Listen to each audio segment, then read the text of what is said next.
ஆடி மாசம் வந்தா போதும், அமாவாசை கிருத்திகை வெள்ளிக்கிழமைன்னு விதவிதமா வந்துகிட்டே இருக்கும். நம்மளும் நாளுக்கு ஒன்னா செஞ்சு சாமிக்கு படைக்கிறோன்ற பேர்ல நல்லா சாப்பிடுவோம். அதே டெக்னிக்கை ஃபாலோ பண்ணி பாயாசம் வடைன்னு செஞ்சு எல்லாத்தையும் போட்டு படைச்சாச்சு. நான் இருக்கும்போது நீங்க எப்படி சாமி கும்பிடுவீங்க?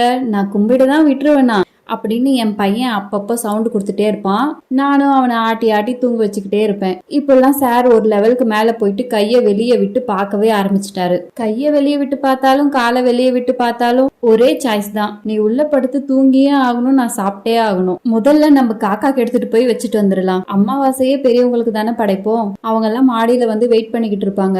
வந்தது என்னமோ காக்காக்கு சாப்பாடு வைக்கதான். ஆனா நான் வந்த நேரம் தூரல் போட ஸ்டார்ட் ஆயிடுச்சு. இப்ப என்னவோ தெரியல, 3 நாளா மழை வந்துகிட்டே இருக்கு. குழந்தை இது துவைச்சு போட்ட துணி எல்லாம் தூரல்ல நினைஞ்சுக்கிட்டே இருந்தது. நல்ல வேலை 10 நிமிஷம் கழிச்சு தூரல் போட ஸ்டார்ட் பண்ணியிருந்தா நான் கீழே போயிட்டு திரும்ப மேல வந்திருக்கணும். கீழே எடுத்துட்டு வந்துட்டு காம்பவுண்ட் குள்ளவே கயிறு கட்டி வச்சிருக்கேன், அங்கே காய போட்டேன். நமக்கு வீட்டுல நிறைய வேலை இருக்கும் போதுதான் ஒரே வேலையை 2 டைம் செய்யற மாதிரி இருக்கும். துணியை தூக்கி வெளியே காய போடுறது, மழை வருதுன்னு திரும்ப எடுத்து உள்ள காய போடுறது, 5 மணி நேரம் ஆனாலும் அது காஞ்சே தொலையாது. வந்த டிஸ்டர்பன்ஸ் வரைக்கும் போதும், நான் போயிட்டு என் பையன் எழுறதுக்கு முன்னாடி சாப்பிடணும். இல்லைன்னா எனக்கு டைரக்டா நைட் சாப்பாடு தான்.